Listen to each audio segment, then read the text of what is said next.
Good morning students, welcome back to Simon academy coaching classes. आज के इस video में हम जियोग्राफी को स्टार्ट करने जा रहे हैं। जियोग्राफी के कुछ क्वेश्चंस यानी कि 20 क्वेश्चंस डिस्कस करेंगे और ये सारे क्वेश्चन एक ही टॉपिक से रिलेटेड हैं, जो है हमारा संसाधनों से संबंधित, जिसमें एग्रीकल्चर से संबंधित काफ़ी क्वेश्चंस आएंगे और ये बहुत ज़्यादा इंपॉर्टेंट क्वेश्चन होने वाले हैं टीजीटी आर्ट्स के एडमिशन के लिए। सो लेट्स स्टार्ट करते हैं। फर्स्ट क्वेश्चन है हमारा, Which of the following method does not help in soil conservation? यानी कि निम्नलिखित में से कौन सी विधि मृदा संरक्षण के में सहायक नहीं है।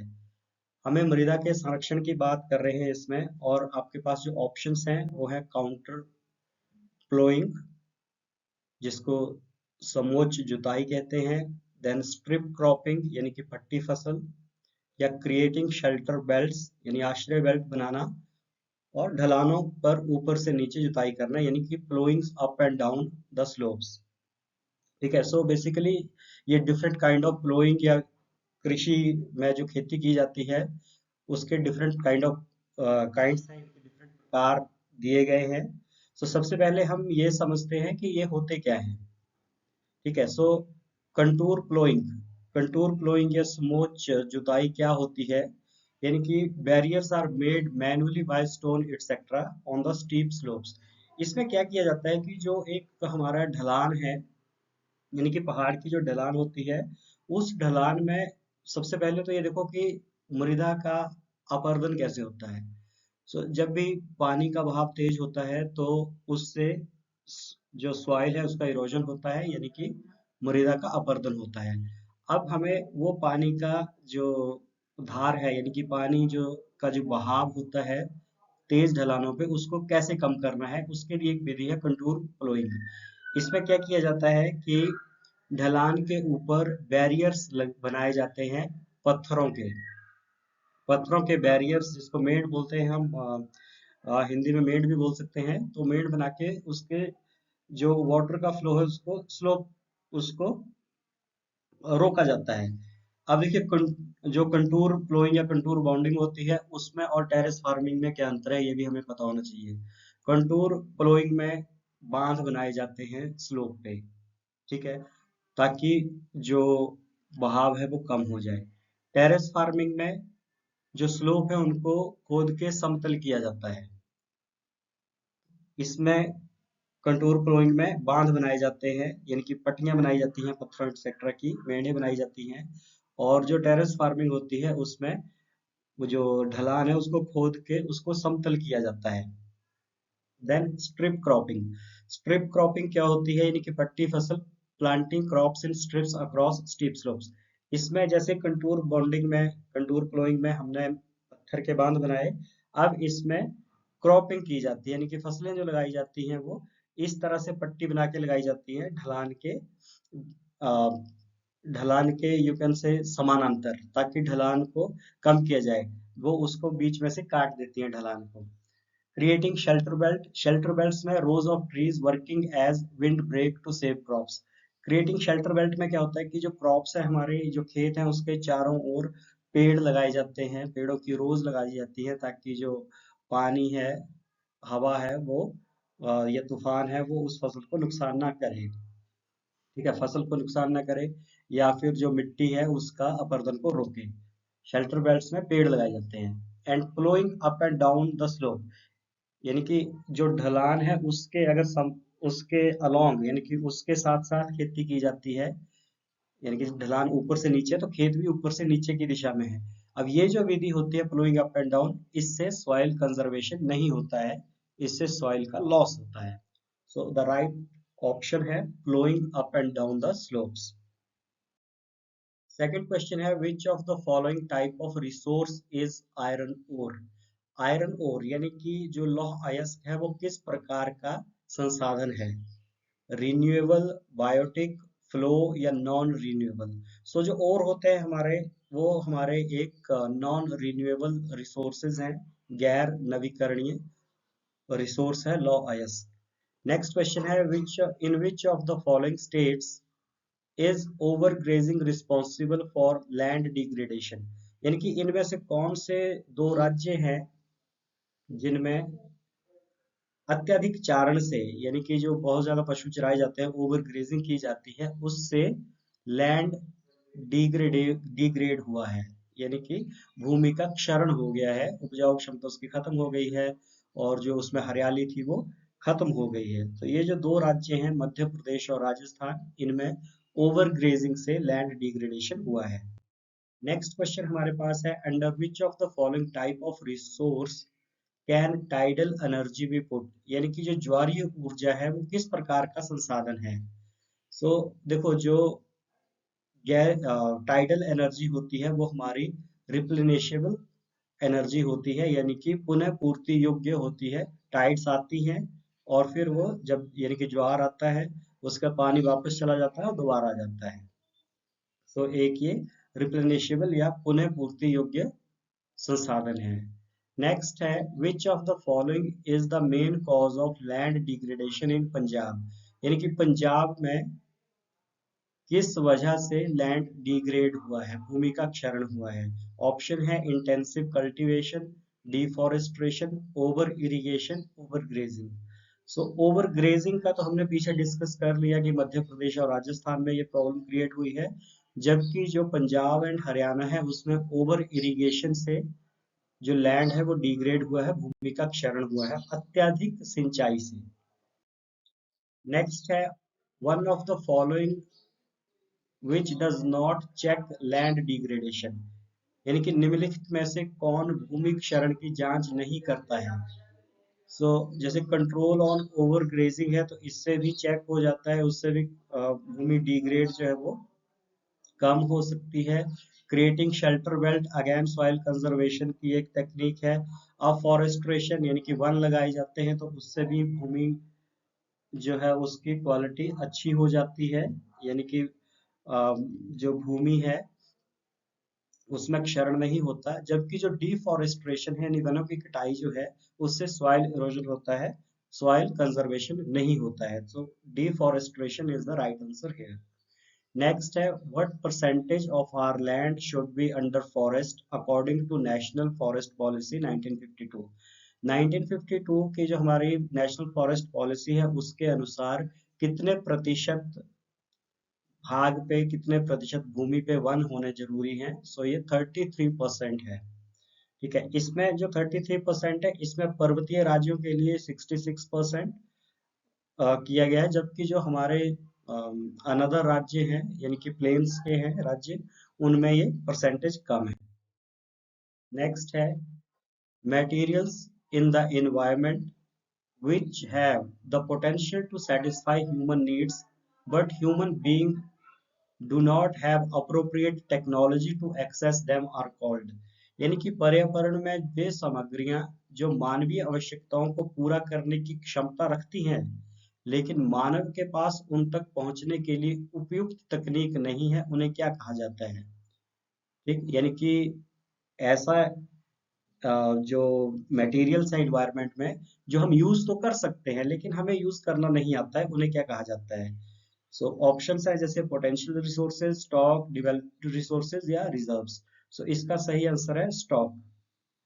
पोटेंशियल रिसोर्स क्या होते हैं वो हम आगे डिस्कस कर लेंगे। नेक्स्ट क्वेश्चन है, laterite soil is very useful for growing, यानी कि लेटराइट मिट्टी जो है किसके उगाने के लिए बहुत उपयोगी होती है। सबसे पहले देखो, लेटराइट मिट्टी जो है वो बहुत ही इम्पोर्टेंट टॉपिक है, यानी कि जो डिफरेंट क्वेश्चंस बनते हैं यहाँ से। लेटराइट मिट्टी का जो निर्माण होता है उसको अगर हम समझें तो इसका निर्माण होता है गर्मी और बरसात के क्रमिक परिवर्तन से, यानी कि गर्मी और उसके बाद बरसात, जब भी ये सिचुएशंस आती हैं, ये यानी कि अम, हमारे जो, क्या कहेंगे उसको, जो हमारे, यानी कि जलवायु की ऐसी कंडीशंस जिसमें गर्मी, गर्मी के बाद बरसात आती है, वहां पे लेटराइट सॉइल की फॉर्मेशन होती है।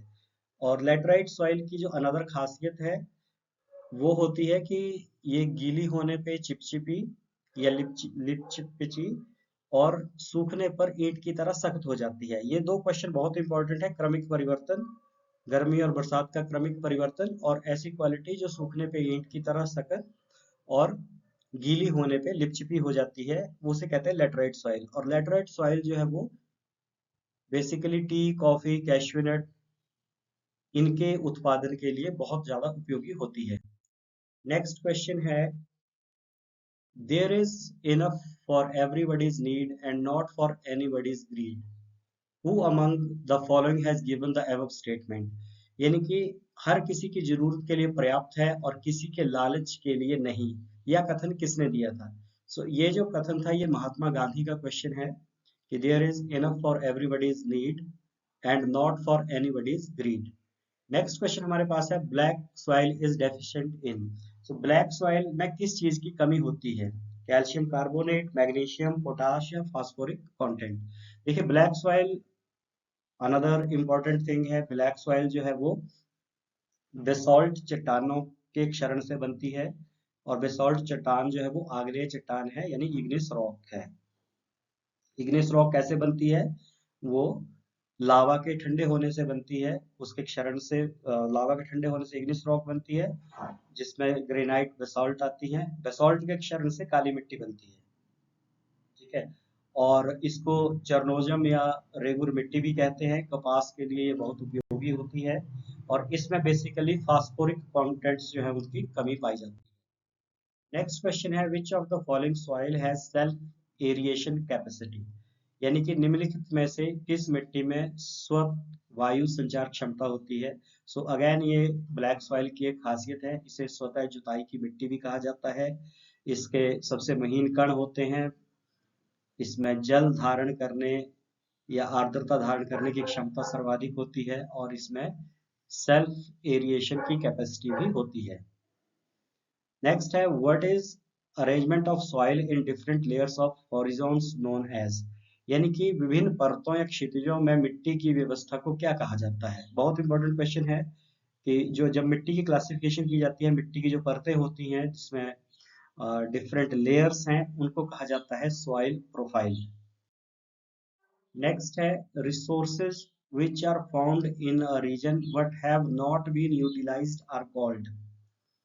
so ऐसे संसाधन जो किसी क्षेत्र में पाए जाते हैं, उनका उपयोग नहीं किया गया है, उन्हें क्या कहा जाता है? उनको पोटेंशियल रिसोर्स कहा जाता है, ठीक है। और जिन जिन रिसोर्सेज का हमें पता ही नहीं है उपयोग कैसे करना है, उनको स्टॉक कहा जाता है। और जिनका हम यूज कर लेते हैं उनको डेवलप्ड रिसोर्सेज कहा जाता है। इंटरनेशनल रिसोर्सेज, ये यानी कि वो रिसोर्सेज है जैसे समुद्री पानी के रिसोर्सेज हैं जो अ, समुद्र के मध्य में होते हैं, यानी कि देश जहाँ पे किसी भी देश की बाउंड्री में वो समुद्र का एरिया नहीं आए, वहां जो रिसोर्सेज होते हैं उनको इंटरनेशनल रिसोर्सेज कहा जाता है। Black soil is also called as, तो ब्लैक सॉइल जो है उसको रेगुर या चरनोजिम कहा जाता है। बांगर और खादर जो है वो हमारी जलोढ़ मिट्टी की किस्में हैं। बांगर पुरानी जलोढ़ को कहा जाता है, खादर नवीन जलोढ़ को कहा जाता है। और ह्यूमस जो है, ह्यूमन बेसिकली अवशेष होते हैं प्लांट एंड एनिमल्स के, अवशेष बोल दो या उनका वेस्ट बोल दो, जो मिट्टी की उपजाऊ क्षमता को बढ़ाता है। नेक्स्ट है, what is the main reason behind global ecological crisis such as global warming and environment pollution. यानी कि वैश्विक पारिस्थितिक संकटों जैसे ग्लोबल वार्मिंग और पर्यावरण प्रदूषण के पीछे मुख्य कारण क्या है? इसमें जो मुख्य कारण होता है वो है संसाधनों का अंधाधुंध दोहन, indiscriminate exploitation of resources. Indiscriminate exploitation of resources यानी कि संसाधनों का अंधाधुंध दोहन जो है वो जिम्मेवार है global warming and environment pollution के लिए। इसके लिए देखो जो भी पॉलिसीज बनाई जाती हैं वर्तमान में, आप जब भी किसी भी समिट, कोई भी अगर मीटिंग होती है पर्यावरण से संबंधित या इकोनॉमिक्स से संबंधित, तो उसमें आपको एक वर्ड दिखाई देगा, सतत विकास, सस्टेनेबल डेवलपमेंट। सो अगर सस्टेनेबल डेवलपमेंट नहीं होगी, संसाधनों का अंधाधुंध दोहन होगा, तो उससे जो हमारा इन्वायरमेंट है वो डिटीरियोरेट होगा, यानी कि खराब होता है, जैसे ग्लोबल वार्मिंग और इन्वायरमेंट पॉल्यूशन जैसी समस्याएं वहां से उत्पन्न होती हैं। नेक्स्ट क्वेश्चन है, the economic resources beyond 200 kilometer of the exclusive economic zone can be termed as which of the following type of resources, यानी कि अनन्य आर्थिक क्षेत्र के 200 किलोमीटर से परे महासागरीय संसाधनों को निम्नलिखित में से किस प्रकार का संसाधन कहा जाता है। सबसे पहले तो ये समझो एक्सक्लूसिव इकोनॉमिक जोन क्या होता है, यानी कि जो किसी राष्ट्र का, जैसे भारत की जो समुद्री सीमा है, समुद्री जो तट है, वहां से 200 किलोमीटर का जो एरिया है उसको कहा जाता है एक्सक्लूसिव इकोनॉमिक जोन, यानी कि वहां पे मत्स्य जो पकड़ते हैं, मछली पकड़ने जाते हैं मछुआरे समुद्र में, वो 200 किलोमीटर तक जा सकते हैं। वो उस देश का एक्सक्लूसिव इकोनॉमिक जोन होता है। उससे परे जो क्षेत्र होता है डीप महासागर में, उसे कहा जाता है इंटरनेशनल रिसोर्सेज या अंतरराष्ट्रीय संसाधन। ठीक है। और बाकी इंडिविजुअल रिसोर्सेज जो किसी पर्टिकुलर एक आदमी के रिसोर्सेज होते हैं, कम्युनिटी ओन्ड रिसोर्सेज जो एक कम्युनिटी के होते हैं, जैसे गांव में गवर्नमेंट लैंड होता है, वो कम्युनिटी ओन्ड रिसोर्सेज है। नेशनल रिसोर्सेज जो राष्ट्रीय रिसोर्स है, और इंटरनेशनल रिसोर्सेज यानी कि जो अनन्य आर्थिक क्षेत्र से 200 किलोमीटर संसाधन होते हैं। नेक्स्ट क्वेश्चन है, from which 5 year plans has India made concerted efforts for achieving the goals of resource planning, यानी कि किस पंचवर्षीय योजना से भारत ने संसाधन नियोजन के लक्ष्यों को प्राप्त करने के लिए ठोस प्रयास किए हैं। ये फर्स्ट 5 years प्लान से ही स्टार्ट हो गए थे, क्योंकि फर्स्ट 5 year प्लान में हमारे पास क्या था, मुख्य लक्ष्य कृषि को बढ़ाना। वहीं से संसाधनों की प्लानिंग जो है स्टार्ट हो जाती है। ठीक है, क्योंकि कृषि को कैसे बढ़ाएंगे हम, जब लैंड का यूज किया जाएगा। Then what is necessary for sustained quality of life and global peace, यानी कि जीवन की गुणवत्ता और वैश्विक शांति को बनाए रखने के लिए क्या चीज आवश्यक है। ऑप्शन है स्टॉपिंग यूज ऑफ रिसोर्सेज, जो गलत है, क्योंकि रिसोर्स का यूज तो स्टॉप नहीं किया जा सकता है, बट उसको सस्टेनेबली यूज किया जाना चाहिए। Saving resource for future, again कुछ सेव करने चाहिए बट कुछ यूज भी करने चाहिए। एक्सप्लॉयटेशन ऑफ रिसोर्सेज, यानी कि जो संसाधनों का दोहन, ठीक है, ये भी तो करते ही हैं, लेकिन अगर इनको एक्सप्लॉइट करेंगे हम, देखो यूज करने हैं हमें, एक्सप्लॉइट नहीं करने हैं। और जो राइट आंसर है वो है इक्विटेबल डिस्ट्रीब्यूशन ऑफ रिसोर्सेज, यानी कि संसाधनों का समान वितरण, जिसकी भारत में बहुत ज्यादा कमी है। जो संसाधन है वो इक्वली डिस्ट्रीब्यूट नहीं है, but sustained quality of life and global piece के लिए संसाधनों का समान वितरण जो है वो अति आवश्यक है। नेक्स्ट क्वेश्चन और लास्ट क्वेश्चन इस सीरीज का है, land that is left uncultivated for more than 5 agricultural year is called, यानी कि वह भूमि जो 5 कृषि वर्षों से अधिक समय तक बिना खेती के छोड़ी जाती है, उसे क्या कहा जाता है। उसे कहा जाता है कल्चरेबल वेस्ट लैंड, यानी कि कृषि योग्य बंजर भूमि। ठीक है, बंजर भूमि वो होती है जिसमें खेती हो ही नहीं सकती है। कृषि योग्य बंजर भूमि वो होती है जो कृषि योग्य भूमि तो है लेकिन उसमें कृषि नहीं की जा सकती है। ठीक है, वर्तमान परती भूमि क्या रहती है, वर्तमान परती भूमि होती है कि जिसपे कृषि की जाती है, लेकिन इस वर्ष जो है उसमें कृषि नहीं की जा रही है, उसको छोड़ा गया है। और चरागाह भूमि क्या होती है, जिसमें जानवरों को चराने के लिए जो भूमि छोड़ी जाती है। ठीक है, जहाँ पे गांव में जानवर चुगते हैं, यानी कि चरागाह भूमि एक हमारा कम्युनिटी लैंड है, कम्युनिटी रिसोर्स है। होप ये सीरीज आपको अच्छी लगी होगी, ये क्वेश्चन आपको काफी अच्छे लगे होंगे और बहुत सारी नई चीजें सीखने को मिली होंगी। इन केस अगर आप हमारे क्लासेस ज्वाइन करना चाहते हैं, ऑनलाइन एंड ऑफलाइन क्लासेस, तो आप कॉन्टेक्ट कर सकते हैं 9999235276 पर।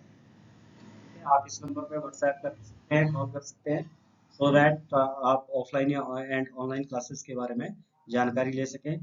बेसिकली हमारा मेन फोकस है टीजीटी आर्ट्स कमीशन और जेबीटी प्लस जो टेट एग्जाम्स है आर्ट्स एंड जेबीटी के, along with this net set first paper की भी प्रिपरेशन करवाई जाती है। थैंक यू, जय हिंद।